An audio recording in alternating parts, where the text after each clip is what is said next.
Matapos ang isang mahimbing na tulog, nagising ang isang dalagang babae at binuksan ang kanyang bintana upang masilayan ang beautiful morning view. Sa masiglang mood, masaya niyang binati ang pasang nasa balkonahe at agad na isinuot ang kanyang work uniform, handang gawin ang kanyang best gaya ng dati bilang isang receptionist sa Adventurers Guild sa lungsod ng Ifuro. Mahal niya ang kanyang office job dahil ito ay may security and stability bilang isang pampublikong serbisyo. Dagdag pa rito, gusto rin niya ang suot niyang magandang uniform at ang oportunidad na gabayan ang mga adventurers gamit ang kanyang charm. Sa buong araw, unti-unti niyang pinoproseso ang mga paperwork, at kapag natapos na ang oras ng trabaho, umuwi siya ng payapa. Sa madaling sabi, ito ang perpektong trabaho, o iyon ang kanyang inasahan. Ngunit sa katotohanan, madalas siyang nag-o-overtime, at sa pinaka-hindi pangkaraniwang paraan, sa loob mismo ng isang dungeon. Sa harap ng matinding laban ng mga adventurers laban sa isang boss, dumadating siya sa huling sandali, dala ang kanyang higanteng hammer, upang resolbahin ang sitwasyon. Siya si Alina Clover, ang receptionist na hindi lang mahusay sa paperwork kundi pati na rin sa pagdurog ng mga halimaw. Ngayon, gaya ng karaniwan, maayos ang takbo ng araw sa guild, habang inaasikaso ni Alina ang mga adventurers ayon sa kanilang pagkakasunod-sunod sa pila. Hanggang sa dumating ang isang lalaki na nagngangalang Gans, isang tanyag na adventurer na kilala bilang Gans of the Fierce Blade. Lumapit siya sa counter at ipinahayag na haharapin niya ang boss sa ilalim ng underground ruins of Belfa, ang kilalang Infernal Flame Dragon. Habang pinag-uusapan ito ng mga tao sa paligid, napansin ni Alina na matagal nang walang nakakatalo sa halimaw na ito. Ngunit dahil marami ang naniniwala sa kakayahan ni Gans, tila may kumpiyansa silang kaya niyang mapagtagumpayan ito. Ang labyrinth na ito ay nangangailangan ng tulong mula sa Silver Sword Organization upang mapasakamay. Sa kanyang isipan, napaisip si Alina na ang mga kagaya ni Gans ang dahilan kung bakit natatagalan ang pagsakop sa dungeon, masyado silang nagpapakakol. Ipinaalam niya na dahil tatanggapin ni Gans ang misyon bilang bahagi ng isang grupo, kailangan niyang ipakita ang kanyang second-class license. Nainsulto si Gans at agad na ipinakita ang kanyang badge, ipinagmamalaki na siya ay miyembro ng Silver Sword, ang pinakamalakas na grupo sa guild. Ayon sa kanya, hindi na kailangan ng isang simpleng receptionistang license para lang makilala ang isang hero.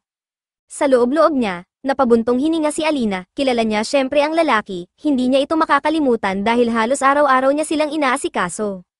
Ngunit, may mahigpit na patakaran sa guild, hindi maaaring mag-assign ng mission sa sinumang hindi magpapakita ng lisensya. Matapos niyang ilabas ang kanyang frustration sa kanyang isipan, muling ipinaliwanag ni Alina na kinikilala niya ang pagiging tanyag ni Gans, pero kailangan pa rin niyang tiyakin na ligtas itong sumabak sa dungeon. Dahil dito, tuluyan nang nagtanggal ng helmet si Gans, ipinakilala ang sarili sa may halong panunuya. Pero kahit ganoon, nanatiling matigas ang loob ni Alina at muling hiningan siya ng license. Sa huli, napilitang sumunod si Gans at ipakita ang kanyang card, na siyang nagtapos sa kanilang usapan. Nang umalis si Gans, napatingin si Alina sa haba ng pila, tila hindi na ito matatapos. Si Alina Clover ay isang guild employee na nakatira sa lungsod ng Ifuro.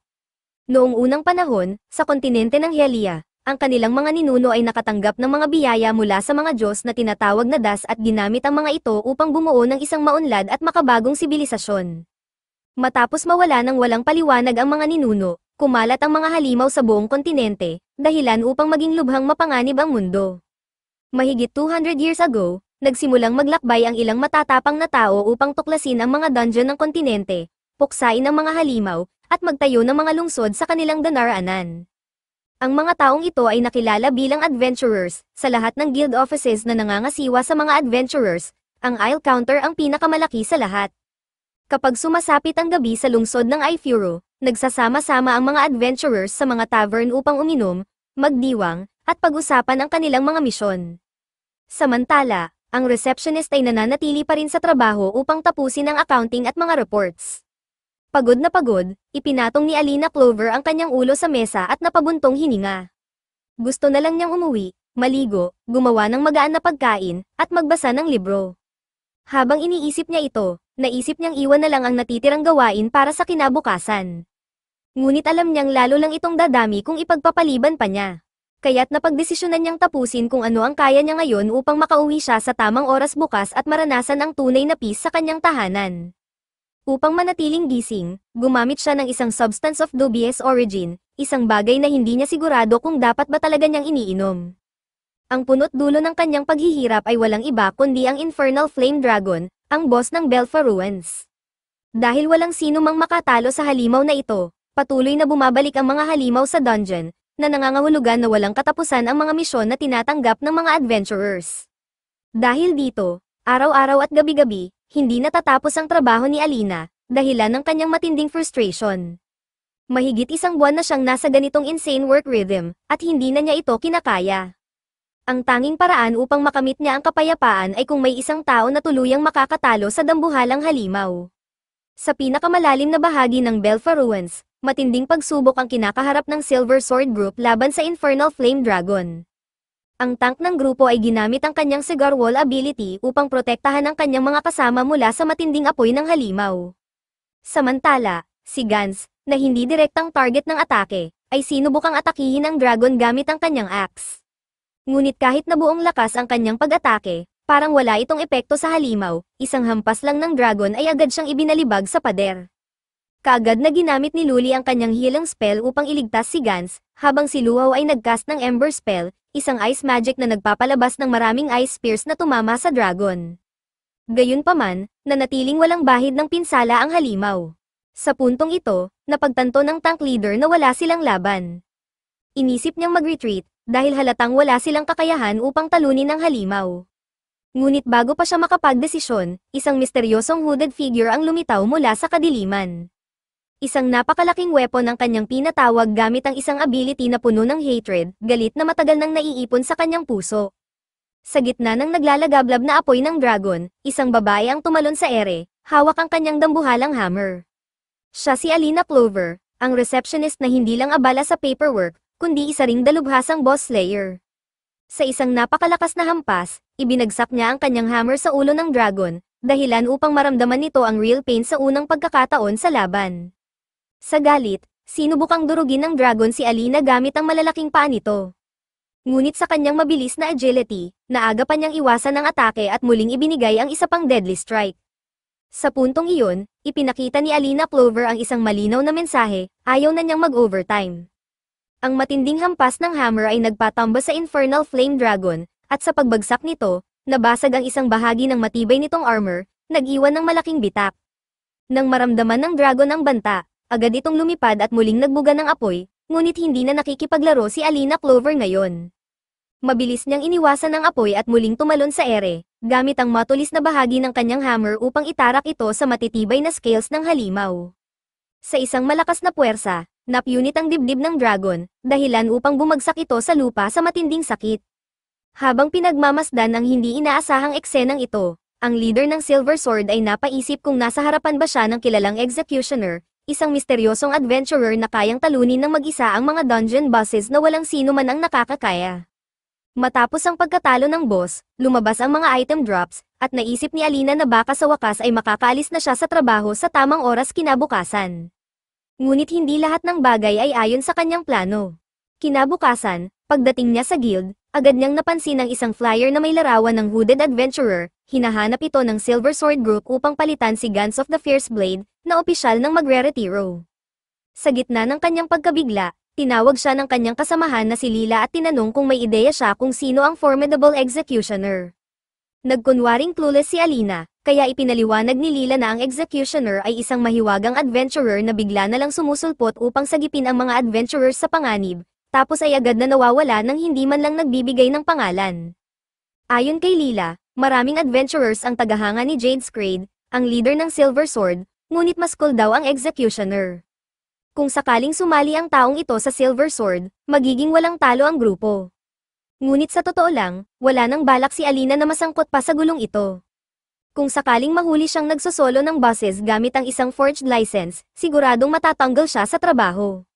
Mawawala ang kanyang job stability, safe life, at benefits, at higit sa lahat, kailangan niyang bumalik sa oras, maliban na lang kung may overtime. Kaya kahit anong mangyari, hindi siya maaaring mahuli.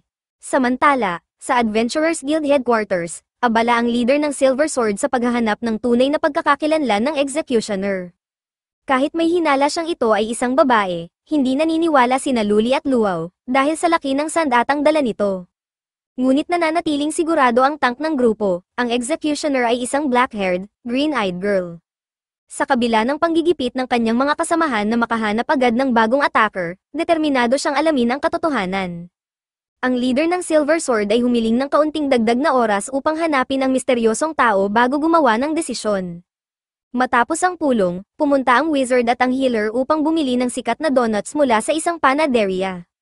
Gustong bumili ni Luli ng mga herbs, ngunit ang binata ay gusto lang bumalik sa inn para matulog, kaya pinagalitan siya ng dalaga dahil parang hindi raw niya ini-enjoy ang buhay. Depensa naman ni Luau, seryoso siya sa kanyang trabaho at madalas nagpupuyat sa pag-aaral ng grimoires, ngunit wala siyang pakialam sa panunumbat ni Luli, kaya nagpatuloy na lang ito sa pagtingin ng ibang produkto sa street market.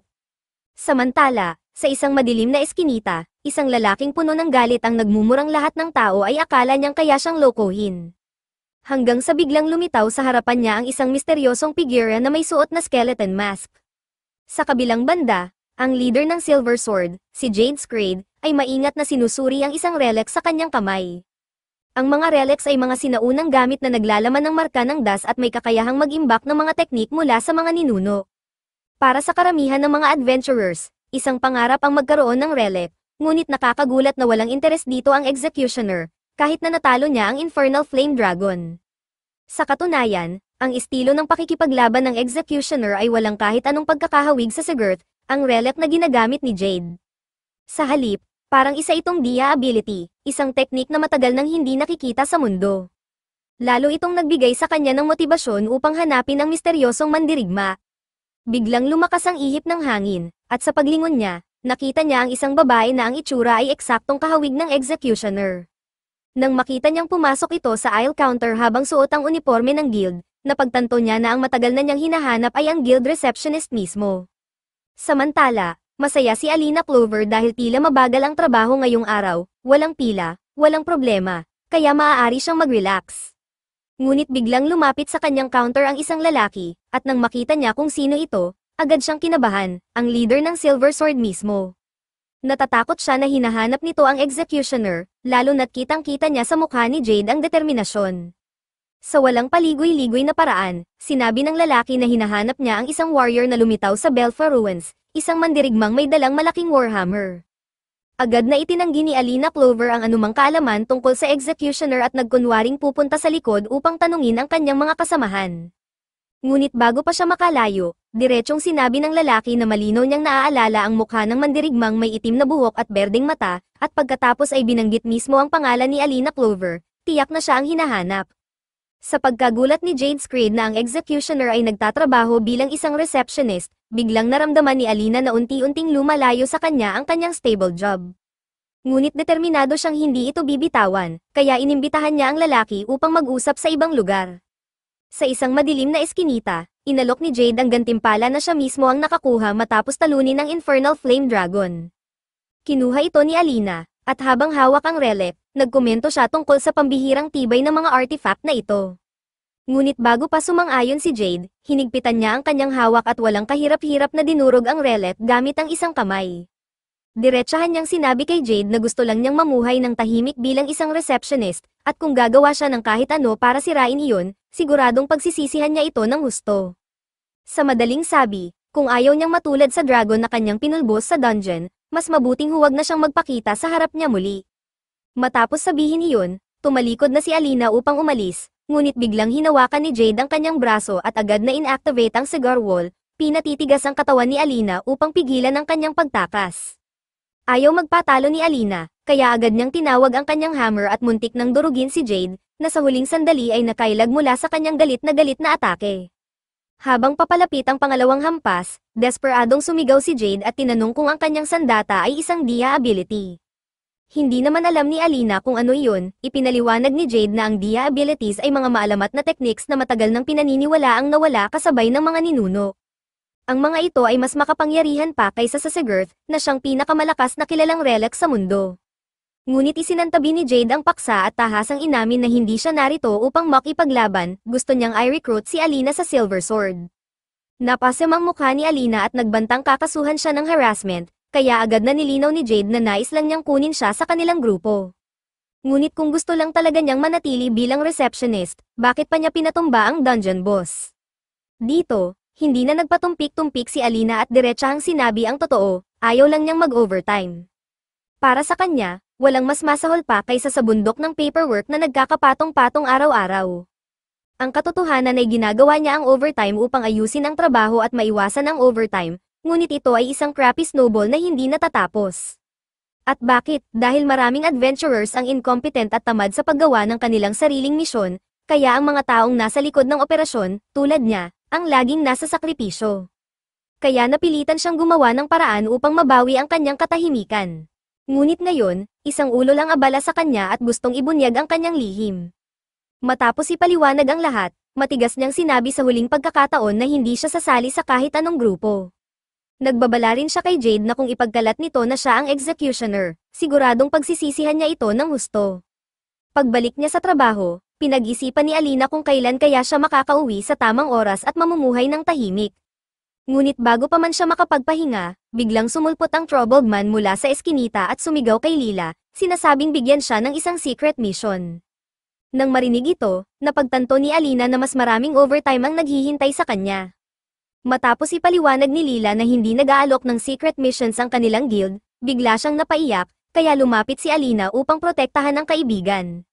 Muli niyang ipinaliwanag na wala silang ganitong klase ng serbisyo, ngunit hindi interesado ang lalaki sa kanyang sagot. Sa halip, tinawag pa siyang snooty little receptionist, na lalong nagpataas ng tensyon sa loob ng guild. Sa loob-loob ni Alina Clover, mura na lang ang kaya niyang gawin habang pinipigilan ang sarili sa harap ng paulit-ulit na chismis tungkol sa mga secret missions na wala namang basehan. Ngunit sa panlabas, mahinahon niyang ipinaliwanag na siya ay humahawak lamang ng mga publicly announced missions na lalong nagpagalit sa adventurer. Sa puntong ito, ang gusto na lang ni Alina ay suntukin siya sa mukha, pero tila lalo lang lumalala ang sitwasyon. Hindi pa nakontento ang lalaki at biglang hinablat ang kanyang blouse, nagdedemand kung ganito ba talaga tratuhin ng guild ang isang customer. Bago pa man lumala ang insidente, biglang sumingit si Jade Scrade, ang leader ng Silver Sword, at mahigpit na hinawakan ang braso ng bastos na adventurer. Diretsyong sinabi ni Jade kay Slay na itigil ang kanyang kalokohan. Ngunit sa halip na sumuko, nag-isip si Slay na nagpapakitang gilas lang ang lalaki upang mapahanga si Alina, kaya sinubukan niya itong suntukin. Gayunpaman, mabilis na naiwasan ni Jade ang atake at sa isang iglap ay naibaba niya si Slay sa lupa, agad na pinigilan ang pag-atake nito. Binalaan niya ang brute na kung muli nitong hahawakan si Alina, pagsisisihan niya ito. Dahil dito, tumakbo si Slay, nagmumura at nangangakong maghihiganti. Nagpasalamat si Lila sa kaibigan dahil sa kanyang tulong, habang si Jade ay sinigurado kung ayos lang si Alina, sabay paalala na dapat siyang umiwas sa mga delikadong tao na pumupunta sa guild. Ngunit sa loob-loob ni Alina, siya ang siyang na-provoke. Sa kabila nito, humingi siya ng paumanhin at nangakong magiging mas maingat sa susunod. Nang tanungin niya si Jade kung ano ang sadya nito sa guild ngayong araw, umiwas ito at sinabing napadaan lang siya, bago siya mahiya at biglang umalis. Kinabukasan, paggising ni Alina, agad niyang naalala na natuklasan na ni Jade ang kanyang tunay na katauhan bilang executioner. Iniisip niya kung dapat sana'y binasag na lang niya ang ilan sa buto ng brute upang mapanatili ang kanyang katahimikan, ngunit dahil siya ang pinakamahalagang miyembro ng pinakamalakas na grupo ng lungsod, siguradong matatanggal siya sa trabaho kung ginawa niya iyon. Ang totoo, gusto lang niyang manatili sa bahay at titigan ng kisame buong araw matapos ang lahat ng gulong ito. Ngunit isang bagay ang hindi niya maaaring kalimutan, nakabili lamang siya ng bahay dahil sa kanyang steady job bilang isang guild receptionist. Matapos maalala ito, bumangon siya ng may panibagong sigla, pinapaalala sa sarili na ang kanyang trabaho ang pinakamahusay na trabaho sa lahat, at wala siyang balak mawalan ng trabaho dahil lang sa mga walang kwentang bagay. Habang kumakain ng sandwich sa isang park bench, bigla niyang napagtanto na ang lalaking patuloy na gumugulo sa kanya ay tila lagi siyang hinahanap. At halos sinumpa niya ito sa kanyang isipan, bigla siyang lumitaw, walang pakialam at nagkomento pa kung gaano kaganda at payapa ang lugar. Walang pag-aalinlangan, agad na tinawag ni Alina ang kanyang hammer, dahil ang kanyang lunch break lamang ang oras ng kanyang kapayapaan. Upang pakalmayan ang sitwasyon, tinanong ni Jade kung kailan siya nagising sa kanyang Dia ability, ngunit tumanggi si Alina na sagutin ito. Sinabi ni Jade na iniisip ng lahat na ito ay isang bagay na bunga lang ng swerte, dahil wala pang nakakaalam kung paano ito talagang nagaganap. Dahil dito, naniniwala siya na sinasayang lang ni Alina ang kanyang talento sa kanyang kasalukuyang trabaho. Ngunit muli, matigas na iginiit ni Alina na hindi siya kailanman sasali sa Silver Sword, sabay lakad palayo, habang nagtataka kung bakit kailangang ibigay ng mga Diyos ang ganitong kapangyarihan sa isang simpleng receptionist. Habang naglalakad pabalik sa kumpanya, pinagmasdan niya ang lungsod at biglang naalala ang isang pangyayari 2 taon na ang nakalipas, ang Centennial Festival ng iFuro, isang pagdiriwang na tumagal ng 3 araw at 3 gabi. Noon, dahil bagong empleyado pa lamang siya bilang isang receptionist, hindi pa siya sanay sa bigat ng trabaho, kaya araw-araw siyang nag-overtime. Ang tanging gusto niya noon ay mag-enjoy sa festival, ngunit natali siya sa trabaho. Ayon sa alamat, ang taong may pinakamalakas na hangarin tuwing Centennial Festival ay pinagpapala ng mga DS. Kaya, buong puso siyang nangarap na hindi na kailanman mag-overtime. Ngunit nang matapos ang festival, wala namang nagbago. Matapos tapusin ang kanyang trabaho ng hating gabi, nagmamadali siyang pumunta sa festival, ngunit pagdating niya, tapos na ang lahat. Sa gitna ng kanyang panghihinayang, napaisip siya, bakit hindi niya nakuha ang pagkakataong magsaya matapos ang lahat ng kanyang pinaghirapan. Ngunit sa halip na ipagkibit-balikat ito, napuno siya ng sama ng loob sa mga adventurers na hindi natatalo ang mga bosses, kaya nauuwi sa mas maraming trabaho para sa kanya. Nang maisip niya ito, inisip niya kung gaano kasarap kung kaya niyang burahin na lang ang lahat ng problema niya sa isang hampas. At sa sandaling iyon, isang mahiwagang magic circle ang lumitaw sa ilalim ng kanyang mga paa. Sa kasalukuyan, si Slay ay nakaupo sa isang bench sa lansangan, matinding nag-iisip at nangangakong hindi siya titigil hanggat hindi niya napapabagsak ang molditang receptionist. Habang nagmumuni-muni si Slay, napansin niyang may dumaraang wagon na may dala ng carcass ng isang dungeon boss. Samantala, malalim na nag-iisip si Jade Scrade, iniisip kung ano ang dapat niyang gawin upang mapansin siya ni Alina, o mas higit pa, upang mahikayat siyang sumali sa Silver Sword. Bigla siyang napukaw sa kanyang iniisip nang makarinig siya ng malalakas na footsteps na yumanig sa lupa. Agad siyang tumakbo upang alamin ang pinagmulan ng ingay, at nagulat siyang makita si Slay, na sa hindi malamang paraan ay nagawang buhayin muli ang boss monster at ginamit ito upang suntukin ang Central Square's crystal. Nang dumating si Jade, agad niyang ginamit ang Haster ability upang akitin ang atake ng halimaw at bigyan ng pagkakataon ang iba na makalikas. Ngunit may ibang adventurers na nagmamadaling nagsabi sa kanya na ito ay isang boss monster, at imposibleng labanan ito ng mag-isa. Ayon sa isa sa kanila, inilagay nila ang halimaw sa mahimbing na tulog upang makuha ang mahahalagang materyales mula rito, ngunit bigla itong nagising sa hindi malamang dahilan. Sa gitna ng kaguluhan, biglang tumawa ng malakas si Slay, buong yabang na tinutokso ang Silver Sword. Sa taas ng kanyang kumpiyansa, ipinagmalaki niyang siya ang may kontrol sa dambuhalang halimaw at inihayag ang kanyang plano, wawasakin niya ang buong lungsod at ibabagsak niya si Alina kasama nito. Sa kanyang utos, ginamit ng halimaw ang Mortal Stomp, ngunit agad itong hinarang ng tank gamit ang Sick Earth Wall upang protektahan ang mga sibilyan. Samantala, gaya ng dati, abala si Alina Clover sa overtime, nagrereklamo sa hangin tungkol sa walang katapusang trabaho. Ngunit bigla niyang narinig ang kaguluhan mula sa Central Square. Lumabas siya sa balcony upang alamin ang nangyayari at nakita niya ang pamilyar na imbecile, Slay, na ginagamit ang dambuhalang halimaw upang lumikha ng kaguluhan. Habang pinapanood niya ang laban, biglang hinagis ng halimaw ang isang batong napakalaki, papunta sa isang direksyong hindi maaaring hayaang bumagsak ni Alina. Mabilis siyang tumakbo upang pigilan ang isang trahedya, ngunit sa kanyang pagdating sa lugar kung saan lamandang ang bato, nakita niya ang pinakamasakit na tanawin sa kanyang buhay, ang kanyang munting tahanan ay ganap na nawasak. Kasama nito, naglaho rin ang lahat ng kanyang ipon, at ang 30 taong hulugang utang na kanyang binabayaran ay nawala ng isang iglap. Ang napakalaking lungkot at galit na bumalat sa kanya ay hindi na matatawaran. Sa isang iglap, tinawag niya ang kanyang hammer, handang harapin ang taong nagpahirap sa kanya. Sa kabilang banda, ipinagpatuloy ni Slay ang kanyang pagsubok sa mga adventurers, ngunit karamihan sa mga sumugod ay agad na natalo. Biglang lumitaw si Alina, ngayon ay nakasuot muli ng Executioner's Disguise, at sa isang napakalakas na strike, binasag niya ang braso ng Stone Giant, dahilan upang magulat ang lahat ng nasa square. Sa kanyang dramatikong pagdating, diretsahan niyang tinanong si Slay kung paano niya nagawang sirain ang kanyang kapayapaan. Ang kanyang bahay ang tanging pahingahan niya mula sa stress ng trabaho, ang kanyang oasis mula sa magulong mundo ng modern society, ang kanyang private paradise. At dahil sa kasalanan ni Slay, ngayon ay wala na ang lahat. Sa matinding galit, nangako ang executioner na tatapusin niya si Slay nang siya mismo ang magbayad sa kanyang ginawa. Sa kabila ng matinding tensyon, buong tapang na iniutos ni Slay sa kanyang clay golem na lumaban pabalik. Hindi man lang nagulat si Alina Clover sa galaw ni Slay, dahil matagal na niyang inaasahan ito. Sa isang mabilis at walang kahirap-hirap na pag-atake, nilaslas niya ng kalahati ang clay golem, dahilan upang agad itong bumagsak sa lupa.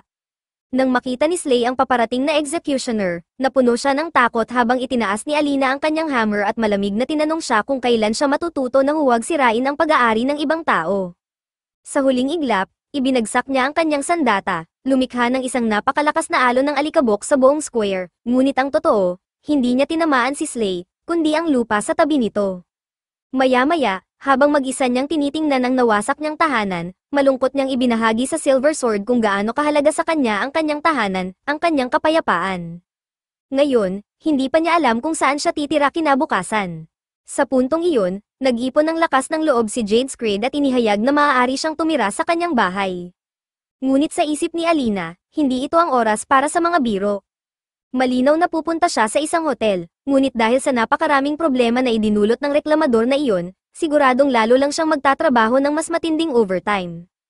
Sa gabing iyon, sa town square, isang matandang lalaki ang nagtanong sa isang babae kung dito ba lumitaw ang executioner, at kinumpirma ito ng babae. Nais nilang pasalamatan siya sa pagtatanggol sa Ifuro, ngunit naniniwala rin ang matanda na ang swerte ng executioner ay nagwakas sa mismong araw na lumitaw siya rito. Kasabay nito, ginamit niya ang kanyang Sigquer's ability, animoy naghahanda para sa kung anumang darating. Samantala, abala si Alina sa pinakaayaw niyang gawin sa buhay, magpuyat sa trabaho. Paulit-ulit siyang nagrereklamo sa hangin habang isinumpa si Slay hanggang sa ikalimang henerasyon ng kanyang lahi. Habang tinutulungan siya sa trabaho, sinubukan siyang pasayahin ni Jade, ngunit agad niyang naalala na pinaalis na niya ito dati, ngunit nandito pa rin siya. Ipinaliwanag ni Jade na mas mainam na manatili malapit sa kanya matapos ang lahat ng nangyari. Napagtanto ni Alina na mataas ang posisyon ni Jade sa guild, kaya may pahintulot itong pumasok sa guild office kahit anong oras. Sa puntong iyon, nagtanong si Jade kung sapat na ang ginawa nila para sa araw na iyon. Ngunit ipinaliwanag ni Alina na maraming beses na siyang nasa ganitong sitwasyon, gustong iwan ang trabaho para sa susunod na araw kung kailan mas may lakas siya. Ngunit isang araw, natanto niya ang isang malupit na katotohanan, ang Alina ngayon ang magpapasa ng trabaho ng tamad na Alina bukas. Sa madaling sabi, wala siyang motivation kailanman para gawin ang overtime, kaya ang tanging paraan para matapos ito ay gawin ito ng may buong puot.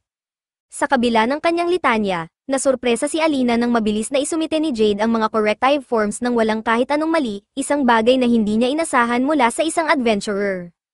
Napansin niyang tama ang lahat ng ginawa nito, kaya napaisip siya kung si Jade ba ay isa sa mga natural-born prodigies na nakakakuha agad ng tamang sagot sa unang subok, habang siya naman ay isang tipikal na clumsy worker na maraming pagkakamali bago matutunan ang isang bagay. Ang uri ng taong ito ang talagang kinaiinisan niya, dahil palagi niyang kailangang magpursige ng sobra upang matutunan ang kahit ano. Napayuko siya sa mesa at halos maiyak, nagmumuni-muning bakit ang mundo ay sobrang hindi patas. Ngunit sa halip na pakalmayan siya, sagot ni Jade na nagawa niya ito dahil magaling siyang guro. Ngunit hindi kumbinsido si Alina, para sa kanya, ang mga tao ay ipinanganak na may hindi patas na tadhana. Sa puntong iyon, tumayo si Jade at sinabing aakuin na lang niya ang natitirang trabaho, ngunit tumanggi si Alina, dahil hindi papayagan ng kanyang pride bilang isang receptionist na pabayaan ang kanyang trabaho. Upang pakalmayan ang sitwasyon, sinubukan ni Jade na kumuha ng candy mula sa kanyang bag, ngunit sa halip, aksidente niyang nahugot ang relic na sinira ni Alina. Laking gulat nila nang ito ay biglang naglabas ng liwanag, at sa ibabaw nito ay lumitaw ang mission order, isang mahiwagang mensahe na nagdedetalye ng isang misyon. Ayon sa mensahe, ang destinasyon ay ang Tower of Chalk, isang misteryosong tore kung saan kailangang talunin ang bawat boss sa bawat palapag. Hindi pa kailanman narinig ni Jade Screed ang tungkol sa Tower of Chalk, kaya nagdududa siya sa pinagmulan nito. Maging si Alina ay aminadong napakakakaiba ng impormasyong ito. Ngunit sa kabila ng lahat ng ito, wala siyang pakialam. Ang gusto lang niya ay dalhin ni Jade ang weird na bagay na ito sa bahay niya at siya na ang bahala rito. Kinabukasan, habang nagbabasa si Alina Clover ng dyaryo, napansin niyang may isa na namang artikulo tungkol sa executioner. Samantala, masayang nagdiwang ang kanyang kaibigan na si Leia, sabik na ang misteryosong mandirigma ay tampok sa halos lahat ng sulok ng lungsod. Habang ipinapahayag ni Leia ang kanyang pagkahumaling sa executioner, tinutulan siya ni Alina, sinasabing wala namang nakakaalam kung ano talaga ang itsura ng lalaki sa ilalim ng hood. Ngunit iginiit ni Leia na tiyak niyang isang hangkang nasa likod nito. Sa totoo lang, Pangarap pa niyang mapukpok ng napakalaking hammer ng Executioner, lalo na kung ito ay lumalaban kasama ni Dear Jade Scrade, ang leader ng Silver Sword at ang pinakagwapong tank sa buong lungsod. Maya-maya, habang nagtatrabaho, nakita ni Alina ang pagpasok ni Glenn Gria, ang guild boss, na agad na inanunsyo na nagiging isang malaking problema ang Executioner sa rehiyon. Matapos sabihin ito, lumapit siya sa receptionist at tinanong kung kumusta ang takbo ng trabaho. Sinubukan ni Alina na panatilihin ang kanyang kalmado at sinabing ayos naman ang lahat. Ngunit hindi siya tinigilan ni Glenn Gria, at nagtanong pa kung alam ba niya ang kakayahan nito. Ipinaliwanag ni Alina na ang Cigar Chronos ay isang ability na may kakayahang i-freeze ang oras sa isang lugar, na nagpapahintulot sa gumagamit nito na mapanood ang mga pangyayari mula sa nakaraan. Sa puntong ito, tumawa si Glenn Gria, habang si Alina naman ay napaisip, kung ganito ang abilidad ng guild boss, posibleng nagamit na niya ito upang makita ang mukha ng Executioner. Habang iniisip ito, biglang lumapit si Glenn Gria sa kanya at bumulong, iniimbitahan siyang makipag-usap ng pribado sa loob ng guild headquarters. Sa puntong iyon, nalungkot si Alina, iniisip na tuluyan na siyang nadiskubre at tiyak nang matatanggal sa trabaho. Samantala, sinubukan siyang payapain ni Jade Scrade, sinasabing maaaring mahigpit si Glenn Gria, ngunit isa rin itong makatarungang pinuno.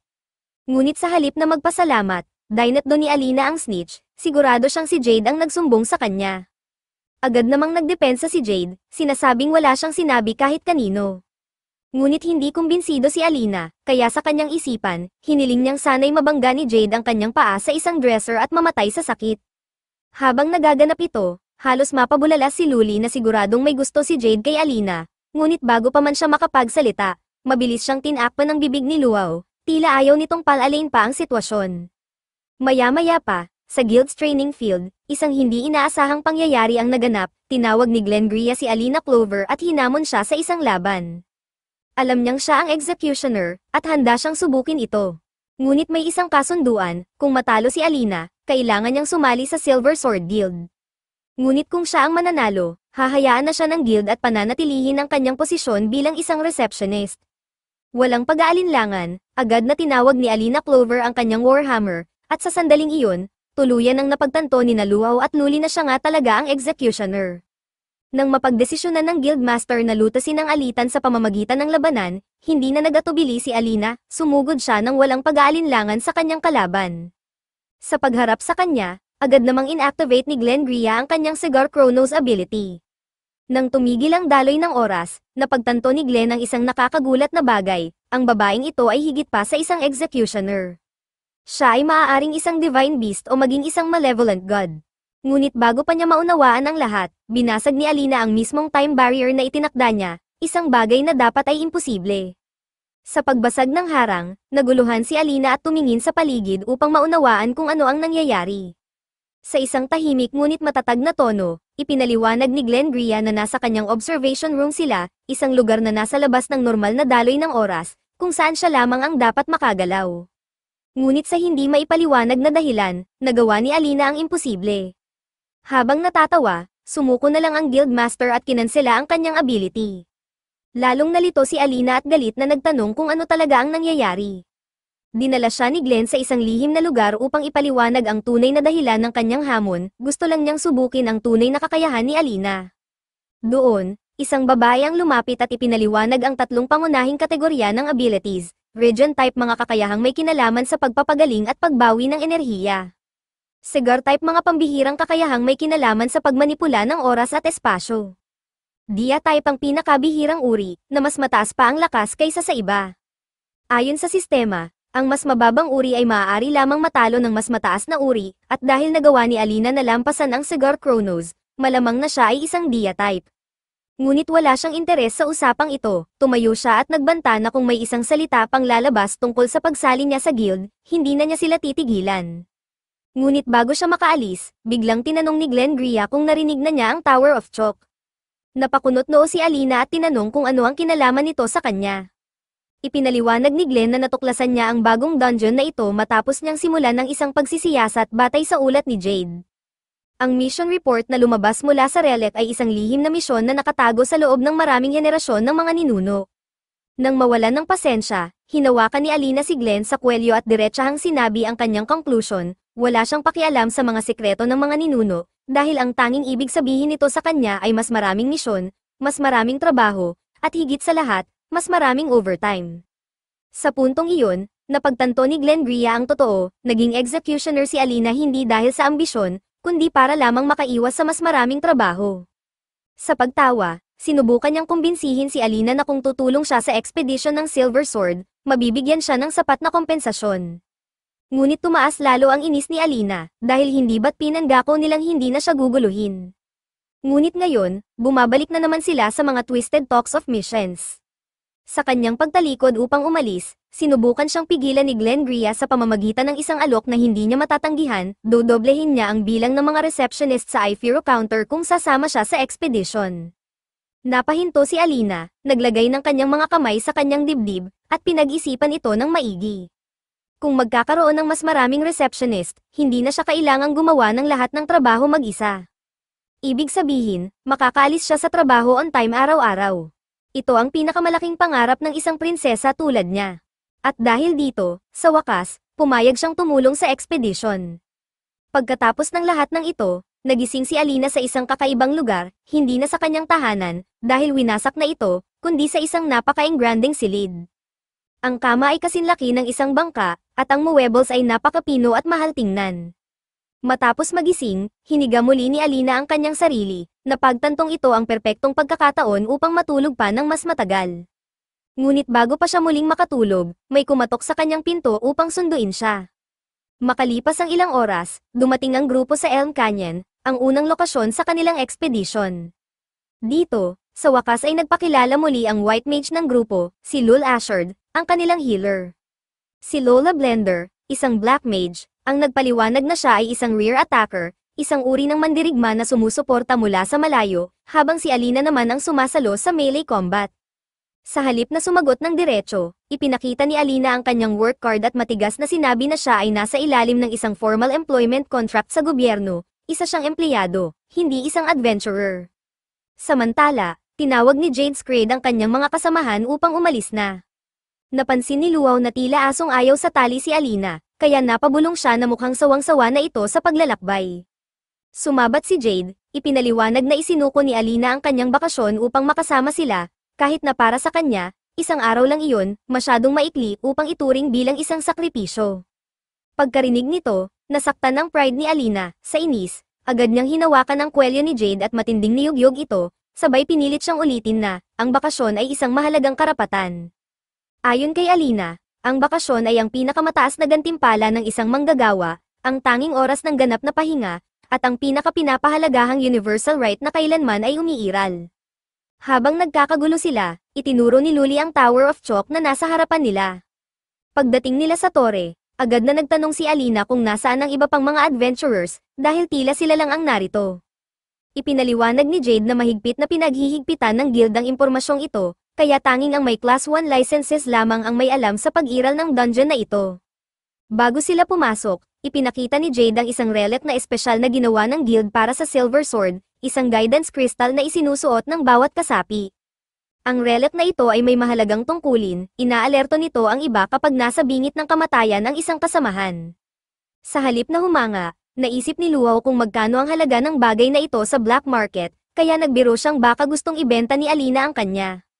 Ngunit bago pa niya matapos ang kanyang pangungusap, agad siyang tinamaan ni Luli sa singit gamit ang kanyang scepter, sabay paalala na ang kristal na ito ay simbolo ng pagkakaisa ng Silver Sword. Matapos ang pagtatalo, pumasok na sila sa unang palapag ng tore. Dito, itinuro ni Jade kay Alina ang isang mahalagang prinsipyo ng labanan, hindi kailanman inaatake ng vanguard attacker ang kalaban sa simula ng laban, dahil tungkulin ng tank na akitin muna ang atake ng halimaw. Habang tinuturuan siya, isang dambuhalang warwolf ang lumitaw sa harapan ng grupo. Sumulong si Jade, ginamit ang kanyang Hastur ability upang maakit ang atensyon ng halimaw, kasunod ng cigar wall upang protektahan ang sarili. Lumundag ang halimaw sa kanya, ngunit nang bumangga ito sa kanyang kalasag, saglit itong nawalan ng depensa. Sa sandaling iyon, binigyan ng signal si Alina upang sumalakay. Sa isang mabilis na galaw, tumalon si Alina hawak ang kanyang hammer at pinulbos ang bungo ng warwolf sa isang hampas lamang. Sa isang iglap, nagkalat ang dugo sa sahig at agad na natapos ang laban. Natawa si Luaw habang pinagmamasdan ang dagwang bangkay ng halimaw at napagtantong wala siyang masyadong trabaho ngayong araw, dahil mukhang walang matitirang buhay na kalaban para sa kanya. Samantala, lumapit si Luli kay Alina, puno ng kasabikan at paghanga. Hindi niya alam kung paano ipapahayag ang kanyang labis na pagkamangha sa kapangyarihan ng executioner. Dahil hindi alam ni Alina kung paano tatanggapin ang papuri, pabirong sinabi niya kay Luli na siguradong magiging isang mahusay na healer ito pagdating ng araw. Ngunit agad na nagdilim ang mukha ni Luli at ipinaliwanag na mas matanda siya kaysa kay Alina. Habang nagpapatuloy ang kanilang paglalakbay, nadiskubre nila ang isang kakaibang bagay, walang boss ang unang palapag ng tore, isang bagay na hindi nila inaasahan. Napaisip si Luaw at nagtanong kung ano kaya ang iniisip ng mga ninuno noong itinayo nila ang kakaibang labyrinth na ito. Samantala, nagduda si Alina at tinanong kung bigla bang naglaho ang mga nagtayo ng dungeon na ito. Dito ipinaliwanag ni Luli ang isang alamat tungkol sa puot ng Dia, isang lumang kwento na nagsasabing ang mga ninuno ay naghanap ng napakalakas na kapangyarihan, na kalaunan ay ikinagalit ng mga Diyos. Dahil dito, napagpasyahan ng mga Diyos na burahin ang kanilang buong sibilisasyon mula sa mundo. Sa ikalawang palapag ng Tower of Chalk, biglang natigilan si Jade Screed sa kanyang paglalakad matapos makarinig ng kakaibang tunog. Ngunit bago pa niya maunawaan kung ano iyon, isang malakas na sigaw ang nagmula sa pintuan sa unahan nila. Agad siyang tumakbo patungo roon, at sa kanyang pagdating, 3 lalaking adventurers ang nakahandusay sa lupa, marahas na pinatay. Mabilis na lumapit ang healer ng grupo, si Luli, upang subukang ibalik ang kanilang buhay gamit ang healing magic, ngunit walang epekto ang kanyang spells.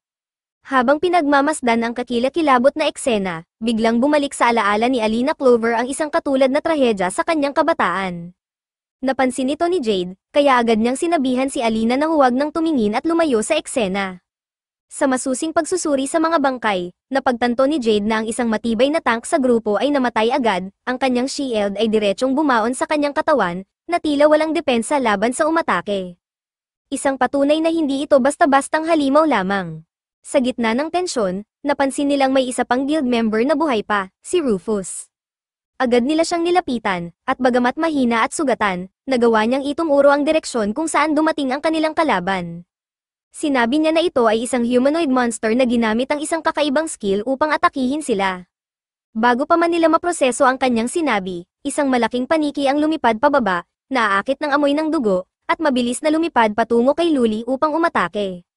Ngunit bago pa ito makaabot sa kanya, agad itong dinurog ni Alina gamit ang kanyang hammer, na iligtas ang healer sa huling segundo. Nagulat si Rufus nang makita ang sandata ni Alina, ang executioner's hammer. Sa takot at pagkalito, agad niyang inakusahan si Alina na isang kaibigan ng halimaw.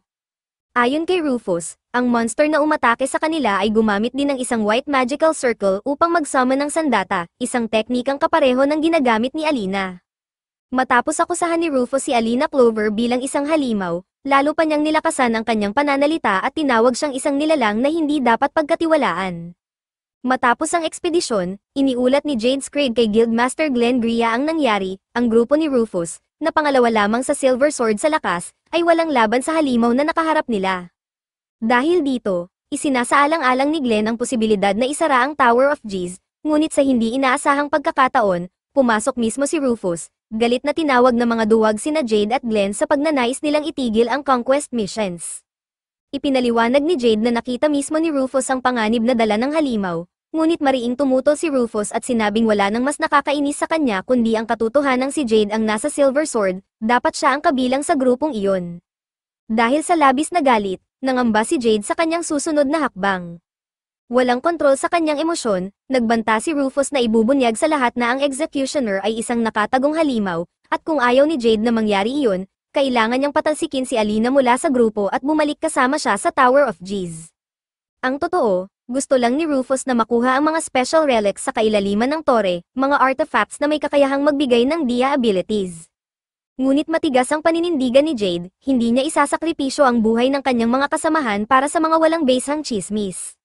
Ngunit hindi sumuko si Rufus at malinaw na sinabi niyang wala nang ibang pagpipilian si Jade. Dahil dito, nakipagpulong si Jade kay Alina upang ipaalam na isasama nila si Rufus sa Tower of G's, kaya maaari na siyang bumalik bilang isang regular na receptionist. Sa halip na matuwa, agad niyang tinanong tungkol sa pangakong daw doblehin ang bilang ng mga receptionist sa iFiro counter. Sumagot si Jade na gagawin ng Guildmaster ang makakaya, ngunit sa sandaling iyon, napagtanto ni Alina na may kakaibang nangyayari, tila may itinatago ang mga ito. Ngunit dahil wala naman itong kinalaman sa kanya, nagpaalam siya upang mag-empake at bumalik sa kanyang normal na trabaho. Bago umalis si Jade, napansin niyang hindi suot ni Alina ang kanyang uniform ngayon. Sinagot ito ni Alina ng may inis, sinabing hindi siya alipin para isuot ito kahit pa siya ay nakabakasyon. Ngunit sa halip na matakot sa kanyang tono, napangiti si Jade at sinabing maswerte siyang makita si Alina sa casual clothes. Namula si Alina, sabay sigaw na, lumayas ka na, ngunit bago siya tuluyang umalis, nagtanong si Alina kung talagang magiging ayos ang grupo, dahil tiyak na may dia ability ang halimaw na kanilang kinakaharap. Tumugon si Jade na anuman ang mangyari, ang utos ay utos, ganito gumagana ang Silver Sword.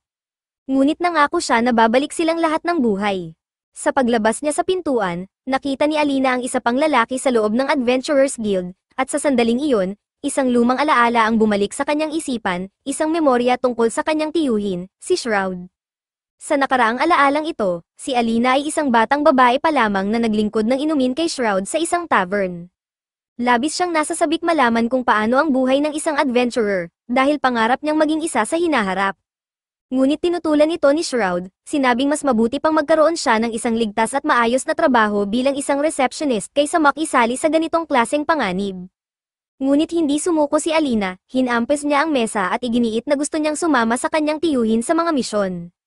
Bilang sagot, itaas niya ang kanyang pinky upang makipagpangako sa kanyang tiyuhin, at sa kabila ng kanyang pag-aalinlangan, tinanggap ni Shroud ang pangakong ito bilang isang taong hindi lumalabag sa kanyang salita. Ngunit sa hindi niya inaasahan, isang araw, natagpuan ni Alina ang kanyang tiyuhing patay, nakahiga sa harapan niya, natatakpan lamang ng isang puting kumot. Sa matinding pagkabigla, lumuhad siya sa tabi ng bangkay, pinilit siyang gisingin, at ipinaalala ang pangakong kanilang ginawa. Ngunit hindi na bumangon si Shroud, doon, nagsimula siyang umiyak ng buong sakit, hawak ang malamig na kamay ng kanyang tiyuhin. Nagising si Alina mula sa masakit na panaginip na iyon, muling napagtanto kung gaano nakatagal mula noong huli niyang napanaginipan ang trahedyang iyon. Nang magbihis siya ng kanyang guild uniform, tinitigan niya ang kanyang sarili sa salamin at inisip na panahon na upang bumalik sa kanyang dating buhay, ang walang katapusang overtime. Paghawak niya sa Silver Sword Relic, umasa siyang ligtas na makakabalik ang grupo mula sa Tower of G's. Samantala, sa loob ng tore, lumapit si Luli kay Jade upang ipaalala sa kanya na labis na niyang ginagamit ang Cigar Beast ability, isang napakabigat na kakayahan na dapat gamitin ng may limitasyon. Ngunit sa kabila ng pagkapagod at matinding pawis sa kanyang katawan, iginiit ni Jade na kailangan niyang panatilihin ito upang protektahan ang kanilang grupo mula sa humanoid monster. Tila hindi natuwa si Rufus sa paggamit ni Jade ng kanyang tank abilities, kaya tinawanan niya ito at tinanong kung ito lang ba ang kaya niya. Hindi pinalagpas ni Luli ang pagkakataong pagtawanan ng lalaki at kinontra siya ng may pang-uuyam, sinabing, sino nga ba ang may pakana ng misyon na ito? Sa kabila ng tensyon, pinakalma ni Jade ang lahat at nagpatuloy sila sa kanilang landas. Sa ikaapat na palapag, binuksan ni Jade ang isang malaking pinto at agad na dinukot ang kanyang espada matapos makalanghap ng matapang na amoy ng dugo. Kasabay nito, agad na tinawag ni Luaw ang kanyang glow magic na nagbigay liwanag sa paligid. Mula sa kisame, bumagsak ang isang patay na halimaw, ngunit sa kabila nito, isang figure ang lumitaw mula sa anino ng bangkay. Ako ay hindi isang halimaw, hindi pa, kahit ngayon. Sa isang iglap, ipinakilala niya ang kanyang sarili, si Silaha, ang Evil God. Kasabay nito, tinawag niya ang Dia Storm, isang napakalakas na kakayahan na nagpilit kay Jade na agad gamitin ang Cigar Wall upang protektahan ang kanyang mga kasamahan. Napangiti ang Diyos at sinabing, mukhang magiging masaya ito. Ngunit bago sila makapaglakas loob na lumaban, nagulat ang lahat nang biglang gamitin ni Rufus ang Cigar Prisoner ability, agad na inilagay sa isang makapangyarihang kulungan ang lahat ng Silver Sword members. Sa pagtataksil ni Rufus, inilantad niya ang katotohanan, matagal nang nakakulong si Silaha sa tore, at ayon sa alamat, ang kanyang selyo ay mawawala lamang kung makakonsumo siya ng sapat na kaluluwa. Habang nakangisi si Rufus, ipinagmamalaki niya ang kanyang papel sa muling pagkabuhay ng Diyos ng kasamaan, si Silaha. Tinanong siya ni Jade Screed kung siya nga ba ang pumatay sa kanyang sariling mga kasamahan, at walang pag-aalinlangan, inamin ni Rufus na ginawa niya ito upang muling buhayin ang Diyos. Sa puntong iyon, inihayag ni Silaha ang kanyang plano, papatayin niya ang lahat ng kasapi ng Silver Sword, at bilang gantimpala, makakatanggap si Rufus ng sarili niyang Dia ability. Ngunit, Sa isang hindi inaasahang pangyayari, biglang bumaon ang sibat ni Silahha sa likod ni Rufus, nagpakawala ng matinding sigaw ng sakit ang lalaki.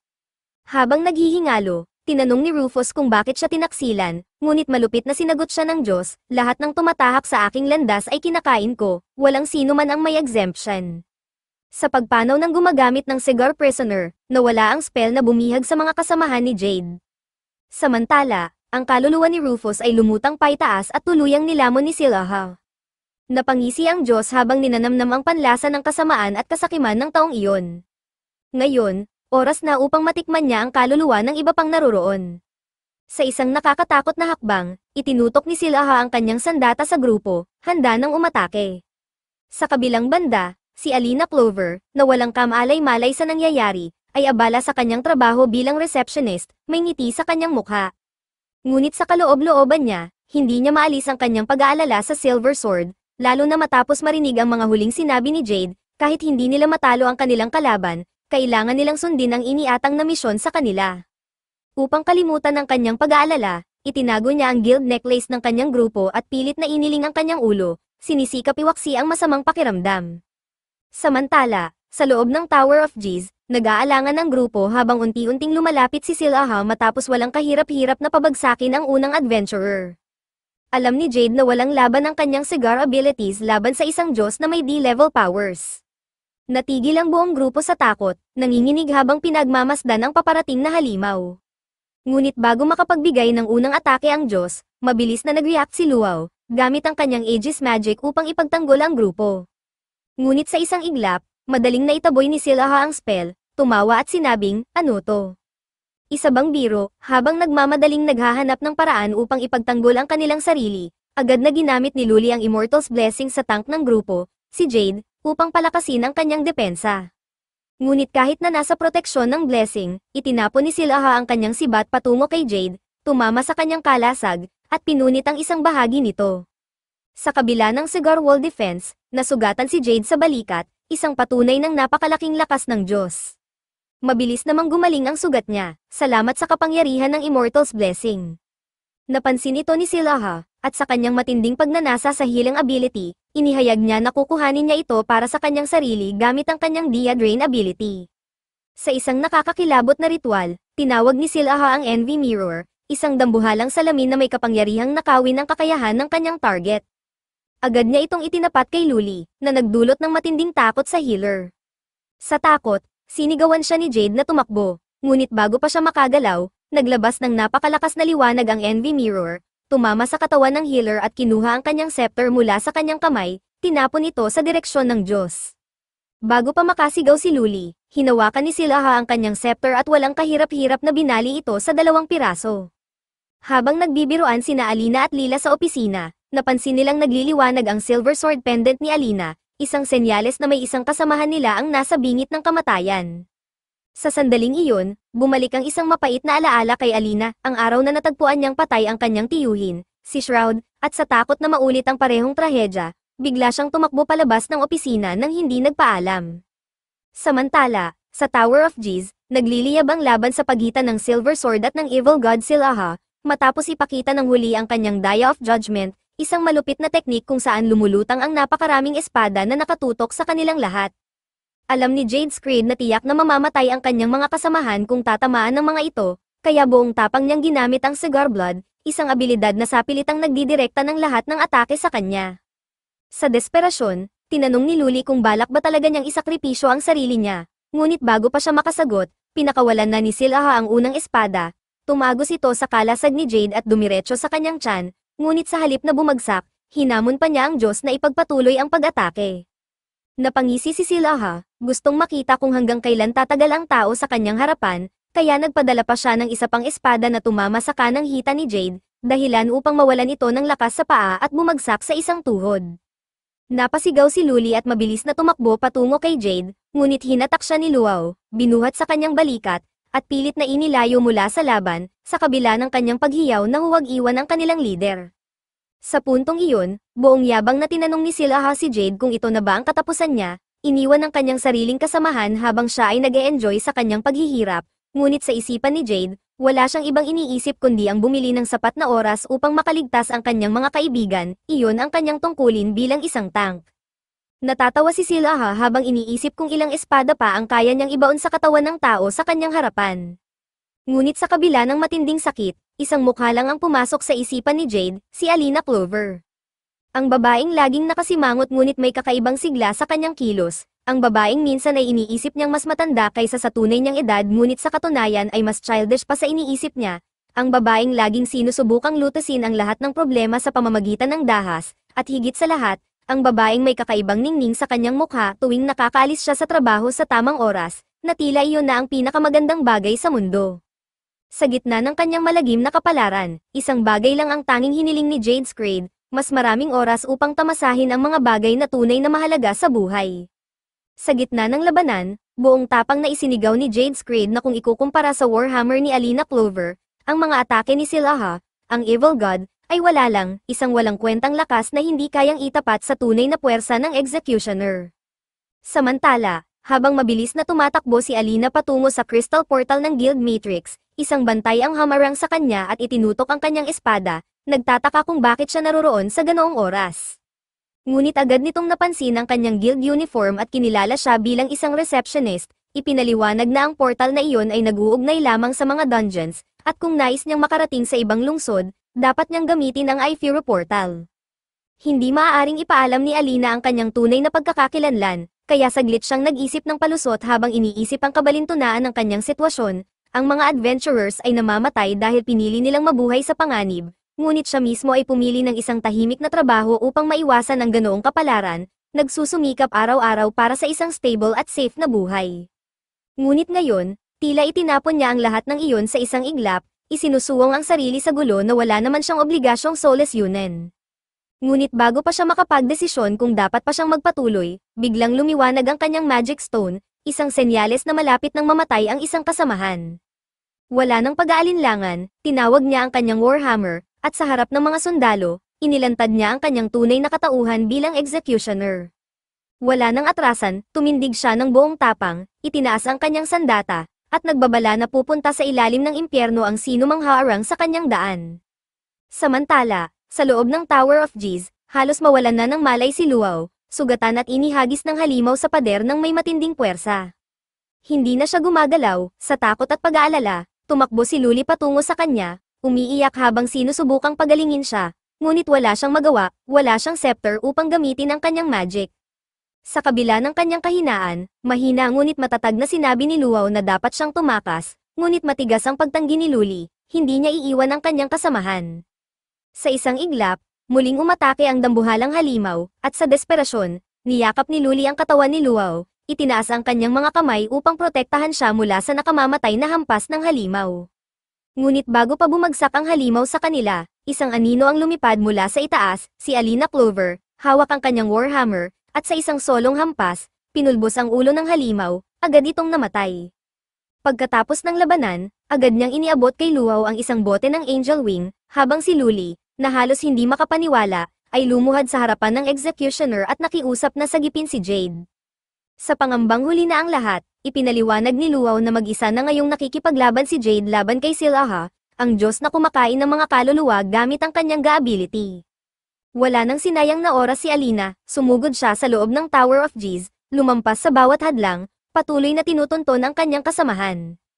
Ngunit sa kanyang pagdating, bumungad sa kanya ang isang bangkay na nakahandusay sa lupa, si Jade, sugatan at halos hindi na gumagalaw, malamang napatay na. Sa sandaling iyon, naalala ni Alina Clover ang pangako ni Jade Scrade, lahat sila ay babalik ng buhay. Sa gitna ng kanyang pagkalito at takot, lumuhad siya sa tabi ng dagwang katawan ng binata, nangingilid ang luha habang paulit-ulit niyang pinakiusapan itong magising, ngunit hindi ito sumagot. Biglang isang sibat ang lumipad sa ere, halos tamaan si Alina, ngunit sa huling segundo ay nagawa niyang iwasan ito. Napangiti si Silaha, napansin niyang hindi basta-basta ang babaeng ito, kaya itinuring niya itong isang panibagong laruan para sa kanyang aliwan. Huli ka na, aniya, sabay dugtong na masaya silang naglaro ng husto hanggang sa katapusan. Sa pagkakarinig nito, kumulo ang dugo ni Alina, at sa matinding galit, tinawag niya ang kanyang ultimate weapon, ang Dia Grinder, at walang pag-aalinlangang sumugod sa Diyos ng kasamaan upang wakasan ang laban. Sa isang iglap, bumagsak ang Warhammer ni Alina sa katawan ni Silaha, napilit itong hinarang, ngunit ang lakas ng hampas ay nagpatalsik sa kanya at ibinagsak siya sa isang malaking haligi ng hall. Habang bumabangon, napansin ng Diyos na kakaiba ang babaeng ito, hindi lamang siya isang ordinaryong tao, kundi may kapangyarihang halos kapantay ng isang Diyos. Upang tapusin ang laban, muling ginamit ni Silaha ang D-sentence, at sa isang iglap, lumutang ang daan-daang espada sa hangin, nakatutok kay Alina, tulad ng ginawa niyang pagpatay kay Jade kanina. Ngunit hindi tulad ng naunang pagkakataon, iniwasan o pinigilan ni Alina ang bawat espada gamit ang kanyang sandata, hanggang sa dalawa ang tumama sa kanyang braso at tiyan, dahilan upang mapahandusay siya sa lupa sa matinding sakit. Habang sinusubukan niyang bumangon, isang matalim na espada ang lumipad patungo sa kanyang ulo, sapat upang tapusin siya, ngunit sa huling segundo, isang cigar wall ang lumitaw at hinarang ang espada, iniligtas si Alina mula sa tiyak na kamatayan. Sa kabila ng matinding sugat, si Jade mismo ang gumawa ng proteksyong ito, patunay na kahit nasa bingit ng kamatayan, hindi pa siya sumusuko. Napangiti si Silaha, humanga sa katigasan ng ulo ng lalaki, ngunit sa sandaling iyon, sinamantala ni Alina ang pagkagulat ng Diyos at hinato ito ng Warhammer, dahilan upang bumagsak muli siya sa haligi, ngayon ay kasama ang buong estruktura ng hall na bumagsak sa kanyang katawan. Sa wakas, tumakbo si Alina patungo kay Jade, na pilit pa ring lumalaban upang manatiling gising. Sa mahina ngunit matigas na boses, sinabi ni Jade na kahit nasa bingit ng kamatayan, narinig niya ang nakakatakot na tunog ng Warhammer ni Alina, at sa sandaling iyon, naisip niyang hindi siya maaaring mamatay, dahil hindi siya ang tipo ng taong basta-basta mamamatay. Sa kanyang pagbanggit nito, niyakap niya ng mahigpit si Alina, at sa sobrang pagod, iniabot ng babae ang natitirang angel wing drink sa kanya, na agad nitong tinanggap. Sa loob-loob niya, natuwa siya dahil kahit papaano, nakahalik siya sa crush niya nang hindi ito namamalayan. Ngunit bago pa nila ipagdiwang ang kanilang sandaling pahinga, muling lumabas mula sa gumuhong estruktura si Silaha, halatang nagulat na nasugatan siya ng isang tao, ngunit agad ding sinabi na hindi pa ito ang kanyang pagkatalo. Gamit ang isang natatanging kapangyarihan, agad niyang pinagaling ang sarili niyang sugat, at ipinaliwanag ni Jade na ito ang kakayahan ni Luli na ninakaw ng Diyos. Nangangahulugan itong hanggat hindi nila natatapos ang laban sa isang hampas, patuloy lang siyang magpapagaling. Dahil dito, nagpatuloy ang laban, at muling inihayag ni Silaha na si Alina Clover ay may kapangyarihang katulad ng mga ninunong lumikha sa kanya, ngunit iyon ang dahilan kung bakit wala siyang tsansang manalo, dahil kahit ang mga sinaunang tagapagtatag ng mundo ay nilipol ng mga evil gods. Ang batas ng mundo ay simple, ang mahihina ay yumuyuko sa malalakas, aniya. At sa huling sandali, muling ginamit ng Diyos ang D-sentence, ngayon ay libu-libong espada ang lumutang sa paligid upang tapusin si Alina. Nag-alok si Jade na gumamit ng kanyang katawan bilang panangga upang makatakas si Alina, ngunit hindi ito tinanggap ng babae. Sa halip, tinawid niya ang bagyong espada gamit ang kanyang Warhammer, sinisikap makarating sa Diyos, ngunit kahit gaano siya kalakas, tinamaan pa rin siya ng ilang espada, dahilan upang mapabagsak siya sa lupa. Sa kabila nito, tumayo siyang muli, at sa isang nakakagimbal na deklarasyon, isinumpa niyang hindi mamamatay ang kanyang mga kaibigan sa lugar na ito, dahil hindi matatapos ang laban hanggat hindi siya nagkakaroon ng tahimik na buhay. Sa sandaling iyon, lumitaw ang isang bagong power aura sa kanyang katawan, isang hindi pa nakikitang forma ng kanyang kapangyarihan. Puno ng determinasyon, sumugod siya sa Diyos at hinato ito ng buong puwersa, at sa sobrang tindi ng hampas, naputol ang braso ni Silaha. Sa huling sandali ng laban, ibinuhos ni Alina ang lahat ng natitira niyang lakas sa isang final strike, at sa gitna ng pagguho ng buong dungeon, tuluyang pinulbos ng executioner ang Diyos ng kasamaan, isang nilalang na minsang nilipol ang kanyang mga ninuno. Bago siya tuluyang maglaho, bumulong si Silaha, hindi siya ang huling evil god, at ang kasamaan ay hindi kailanman matatapos.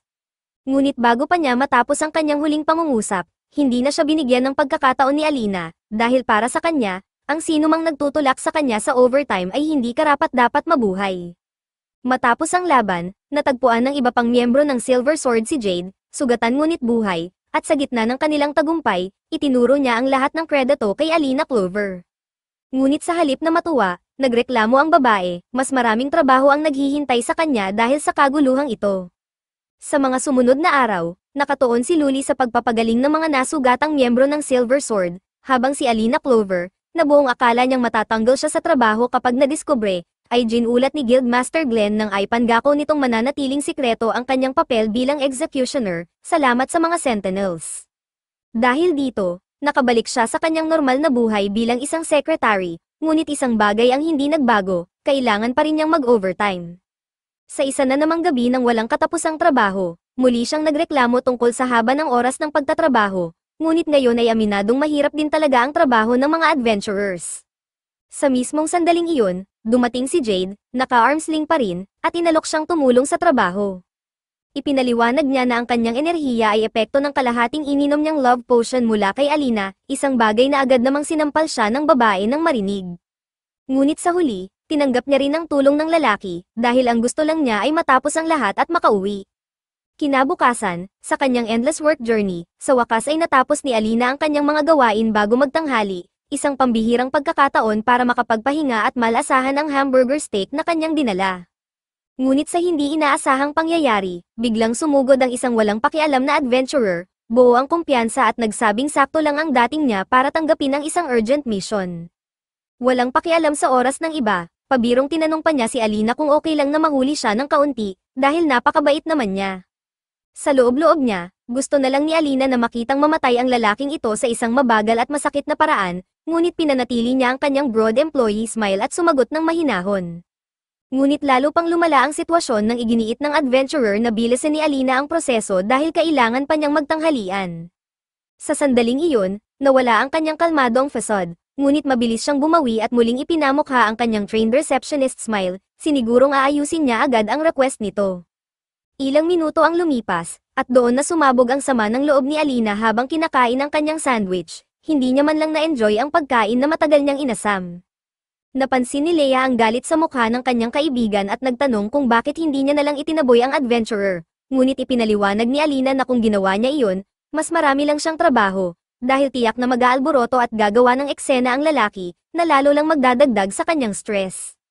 Sa totoo lang, ang lahat ng ginagawa niya ngayon ay may isang layunin, matapos ang lahat ng gawain bago ang paparating na Centennial Festival. 2 taon na siyang sobrang abala sa trabaho na hindi niya man lang naranasang dumalo rito. Kaya ngayong taon, kahit anong mangyari, gagawin niya ang lahat para makasali. Nagtaka si Leia kung ganoon ba talaga kabigat ang trabaho sa panahon ng festival, at ipinaliwanag ni Alina na mas malalaking rewards ang inaalok sa mga misyon sa panahong ito, kaya dadagsa ang mga adventurers na parang gutom na zombies sa guild, handang lumamon ng anumang oportunidad na mahahanap nila. Mula roon, kamatayan na ang kasunod, aniya, sabay hampas ng isang makapal na libro sa mesa. Ipinakita ni Alina kay Leia ang isang detalyadong report, bunga ng kanyang 2 taong karanasan, na nagpapakita ng mga mission acceptance trends at schedule ng festival. Ipinakita rin niya ang kanyang 3 araw na battle plan, sa unang 2 araw, titikman niya ang lahat ng pagkain sa festival, at sa ikatlong araw, dadalo siya sa Ceremony of Resting Souls, ang pangunahing event ng festival. Upang maisakatuparan ito, kailangan kong ibigay ang lahat ngayon at siguraduhin na walang overtime. Aniya, puno ng determinasyon, napangiti si Leia habang minamasdan ang kaibigan. Mukhang sobrang invested ka talaga rito, aniya, syempre. Sagot ni Alina, walang sino man ang makakapigil sa akin sa festival na ito. Samantala, sa Silver Sword Inn, isang kakaibang tanawin ang naganap, isang taong nakasuot ng pink bunny costume ang dahan-daang lumapit sa isang paso ng halaman at walang pag-aalinlangang binunot ang unang nakita niyang halaman. Ngunit sa gulat ng lahat, biglang sumigaw ang halaman na parang buhay na nilalang. Sa kabila ng pagsigaw ng halaman, hindi ito alintana ng babaeng nakasuot ng bunny outfit at tahimik lamang niyang dinala ito sa isang laboratorio, kung saan ginamit niya ito bilang pangunahing sangkap sa kanyang eksperimento. Matapos ang ilang sandali, matagumpay niyang nakabuo ng isang makulay na likido, na kanyang iniimbak sa isang garapon, ipinagmamalaki ang kanyang natuklasang formula, isang bagay na magpapahusay sa pagpapagaling ng kanyang mga kasamahan. Samantala, sa isang sulok ng Silver Sword Inn, abala si Luau sa pagsasanay sa kanyang knife-throwing skills, at kahit hindi naman siya ganap na palpak, pakiramdam niya ay malayo pa siya sa perpektong anyo. Ngunit hindi nagtagal, biglang pumasok si Luli sa kanyang kwarto, galit na galit habang tinutuligsa ang kanyang katigasan ng ulo, dahil dapat siyang nagpapagaling, hindi nagbubuwis ng buhay sa pagsasanay. Ipinaalala niyang si Luau ay may bali sa mga tadyang at may butas sa baga, kaya hindi siya dapat gumagalaw nang wala sa oras. Sa kabila ng kanyang sermon, inabot ni Luli ang arawang gamot kay Luau, isang likidong likha mula sa kanyang eksperimento. Hindi maganda ang itsura nito, at nagdududa si Luau kung dapat ba niya itong inumin. Ngunit mariing sinabi ng healer na kahit si Jade ay napilitan ng uminom nito, kaya wala siyang ibang pagpipilian kundi lunukin ito at manahimik. Dahil wala siyang ibang paraan upang makatakas, buong loob niyang tinanggap ang hamon, at sa isang lunok, nalunok niya ang kakaibang likido, na agad na nagresulta sa isang hindi maipaliwanag na reaksyon sa kanyang katawan. Sa kabila nito, napahagalpak ng tawa si Luli at tinanong kung mas maayos na ba ang kanyang pakiramdam, at kahit kasumpa-sumpa ang lasa ng inumin, inamin ni Luao na mas magaan na ang kanyang katawan at tila napuno siya ng bagong sigla. Ngumiti si Luli at sinabing, "Nandito ako para alagaan kayong lahat, kaya huwag mo nang ulitin ang katigasan ng ulo mo." Sa kabilang banda, para kay Alina Clover, paraiso ang pakiramdam ng makauwi ng tamang oras, isang bagay na bihirang-bihira niyang maranasan. Isa sa mga pinakamalaking benepisyo nito ay nakabukas pa ang pastry shop, kaya gaya ng isang bata, agad siyang lumapit sa display case, kinuha ang tig-isa sa bawat matamis na nakikita niya, at ipinagdiwang ang pribilehiyong makabili ng mga matatamis bilang isang produktibong empleyado. Ngunit nang ituro niya ang isang strawberry tart, sabay itong tinuro ng isa pang tao, at sa eksaktong sandali, nagkasabay silang dalawa sa pagpili. Makalipas ang ilang minuto, tahimik na tinatamasa ni Alina ang isang piraso ng chocolate cake, nilalasahan ng matamis na tagumpay laban sa overtime. Samantala, si Luli, na tila medyo nahihiya, ay kinakain ang huling tart mula sa display, dahil siya ang nakakuha nito bago si Alina.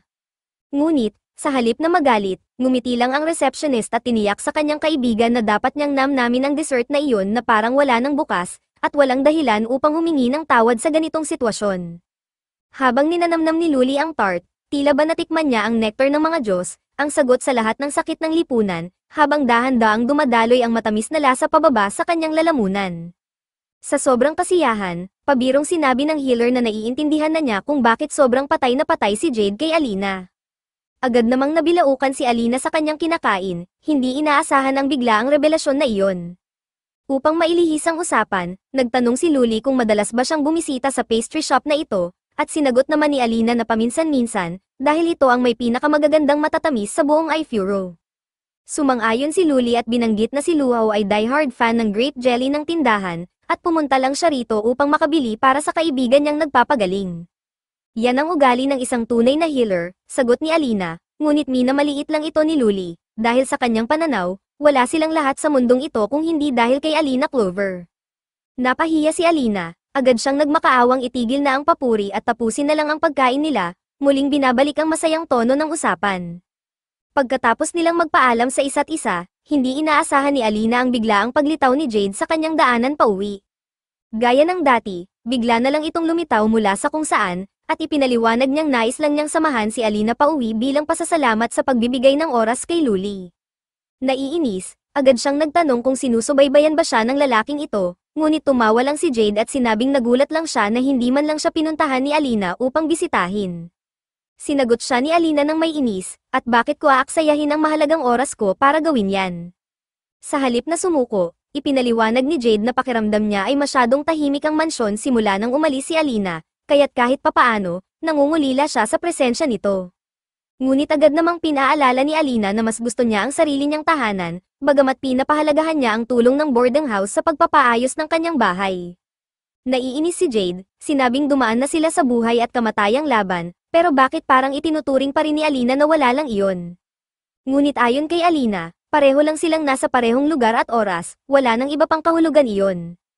Habang naglalakad sa mga lansangan, napansin ni Luli ang mga bandilang nakakalat sa buong lungsod, senyales ng nalalapit na Centennial Festival.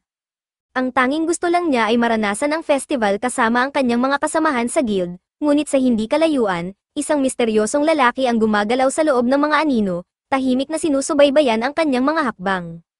Samantala, 10 araw bago ang festival, buong tapang na ipinangako ni Alina na magtatrabaho siya ng parang isang preso, dahil ang totoong labanan ay nagsisimula na ngayon. Nakita ni Leia kung gaano ka-obsessed ang kaibigan niya sa event na ito, kaya't pabirong tinanong niya kung may nagugustuhan ba siya, dahil ang Centennial Festival ay perpektong pagkakataon upang magsimula ng isang romantikong kwento. Ngunit sa halip na kiligin, isang madilim na ekspresyon ang lumitaw sa mukha ni Alina, sabay sagot na wala siyang ibang gusto kundi ma-enjoy ang festival ng mag-isa. Napangiwi si Leia, sabay nagreklamo na tiyak na magiging punong-puno ang festival ng magaganda at matatamis na magkasintahan, habang si Alina naman ay naglalakad mag-isa sa isang napakalaking festival sa gitna ng gabi. Hindi niya inasahang ganito kadedikado ang kaibigan niya sa festival, handa itong isakripisyo ang lahat para lang makasali ng walang sagabal.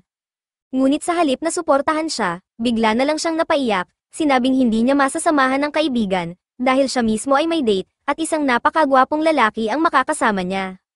Walang pakialam si Alina kung sino ang maswerteng lalaki, kaya agad siyang binigyan ng sagot ni Leia nang hindi tinatanong, ang date niya ay ang executioner mismo. Napamulagat si Alina, hindi makapaniwala sa kanyang narinig, ngunit bago pa siya makapagtanong, agad na ipinaliwanag ni Leia ang totoo. Wala naman talagang lalaking kasama siya sa festival, dahil gumawa siya ng sarili niyang executioner doll. Pinagsama niya ang lahat ng pisikal na katangiang pinakakaakit-akit para sa kanya, at nabuo niya ang perpektong imaginary date para sa kanyang sariling pantasya, isang malakriminal na lalaking naka-crop top. Dahil alam niyang hindi dapat kinokontra ang isang baliw, tumayo na lang si Alina at nagpatuloy sa paglilinis, ngunit bago pa niya matapos, isang malakas na ingay mula sa labas ng guild ang umagaw ng atensyon nilang dalawa.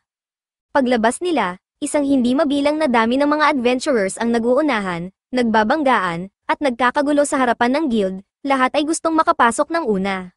Sa isang iglap, naramdaman ni Alina ang bangungot ng nalalapit na kalbaryo. Habang ang kaguluhan sa labas ay patuloy na lumalala, tila isang madilim na anino ang bumalot sa kanyang kaluluwa, at sa matinding pagkadismaya, nahulog mula sa kanyang kamay ang timba ng tubig.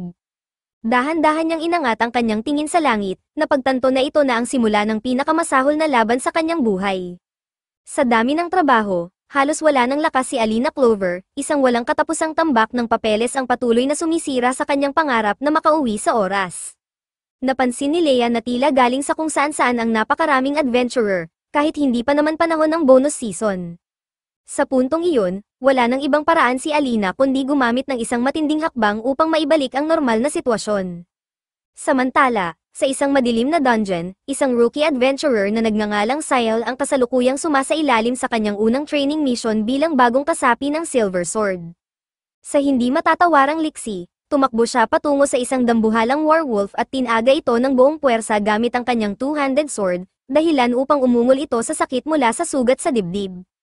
Ipinakita ni Syel ang kanyang nagawa sa kanyang mga kasamahan, at saglit siyang pinuri ng lahat, ngunit ang maikling sandali ng papuri ay naging isang matinding pagkakamali, dahil hindi nila napansin ang papalapit na halimaw. Sa isang iglap, isang malakas na atake ang tumama kay Syel, dahilan upang magbuga siya ng dugo at bumagsak sa lupa.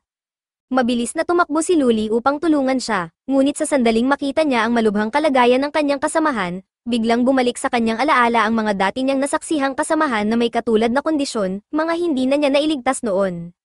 Sa matinding trauma, nabitawan niya ang kanyang scepter at tila napako sa kinatatayuan. Sa kabilang banda, agad na tinaas ni Jade ang kanyang kalasag upang protektahan ang grupo, kasabay ng pagsigaw ng pangalan ni Luli upang maialis siya sa kanyang pagkakamanhid. Nang magising sa katotohanan, agad siyang nagsimula ng healing process, ngunit napansin ni Jade ang kanyang bahagyang pag-aalinlangan. Nang makabangon si Syel, agad siyang sumugod muli sa werewolf, ngunit wala siyang konkretong plano, kaya naasar si Jade at inutusan siyang umatras. Ngunit hindi ito sinunod ni Syel, kaya agad siyang nadisarmahan at nahulog ang kanyang espada, iniwang walang depensa sa harap ng dambuhalang halimaw. Sa puntong iyon, mukhang mamamatay na siya, ngunit sa isang iglap, lumitaw ang executioner, isang mabilis at matinding hampas ng warhammer ni Alina ang palm unit sa katawan ng werewolf sa kalahati, tinapos ang laban sa isang iglap. Pagkatapos ng sagupaan, biglang nawala ang hologram na ginamit para sa training simulation, at sa walang paabang galit, hinayla ni Alina si Jade palayo sa lahat ng tao. Habang nakatitig ang mga mata ni Syel sa kawalan, hindi niya lubos maisip kung paano natalo ang werewolf sa isang hampas lang, kaya biglang damaloy ang pagdududa sa kanyang isipan kung karapat-dapat ba siyang maging bahagi ng Silver Sword. Napailing si Luli at nagbiro kay Luau na mukhang kailangan nilang maghanap ng bagong kasama. Samantala, pumunta si Alina at Jade sa opisina ni Guildmaster Glenn Guerrilla upang magreklamo na labis nang dumarami ang mga adventurer na nagdadagsaan sa guild. Ipinaliwanag ng Guildmaster na isang hindi mapagkakatiwalaang tsismis ang kumakalat sa buong lungsod, may kinalaman sa isang Diapo Red Relic mula sa isang misyon. Nagmumura sa galit, tinanong ni Alina kung ano ang dapat nilang gawin upang maibalik ang normal na takbo ng trabaho, kaya ipinaliwanag ni Jade na magpapahayag ang guild kinabukasan na ito ay pawang fake news lamang. Ngunit alam ni Alina na ang mga utak police adventurer ay hindi madaling makinig, kaya sumigaw si Jade, iginiit na ang tanging magagawa niya ay manatiling matatag hanggang mahanap nila ang pinagmulan ng tsismis. Sa kabila ng determinasyon ng kabalyero, napabuntong hininga si Alina, naalala niyang hindi pa rin niya natatapos ang kanyang trabaho ngayong araw. Pagkatapos ng pagpupulong, kinausap ni Jade si Luli, tinanong kung bakit siya nag-atubili sa kanyang healing spell kanina. Mabilis siyang dumpensa, sinabing hindi pa siya sanay makipagtrabaho sa isang longsword warrior. Luaw, na dumating sa eksena, ipinaliwanag na marahil ay nangangapa rin siya sa bago niyang scepter, dahil sinira ng evil god ang dating ginagamit niya. Dahil dito, binigyan siya ng regalo ng kanyang mga kaibigan, isang bag na naglalaman ng eksaktong kaparehas na scepter na ginamit niya noon. Hindi napigil ang maiyak ni Luli sa labis na tuwa, ngunit pakiramdam niya ay hindi niya deserve ang ganitong atensyon. Ngunit pinanto ni Jade na kung hindi dahil sa kanya, marami sa kanila ang hindi nabuhay ngayon, kaya nararapat lang na pasalamatan siya ng maayos. Kinabukasan, patuloy pa rin sa pagtatrabaho si Alina, kahit tanghaling tapat na, kaya labis na nag-aalala si Leia sa kanyang kaibigan, tinanong siya kung hindi ba niya naiisip na mukha na siyang robot na walang ginawa kundi lumipat mula sa isang papel patungo sa susunod. Ngunit iginiit ni Alina na pakiramdam niya ay nandaraya siya kapag bumagal siya sa trabaho, ngunit sagot ni Leia, ang boss lang natin ang nakikinabang sa bilis mong yan. Hindi makapagtalo si Alina, sa isang pulong ng Silver Sword, muling napag-usapan si Rufus, at naalala ni Jade kung gaano ka-obsessed ito sa D-ability relic na di umano'y nasa Tower of G's.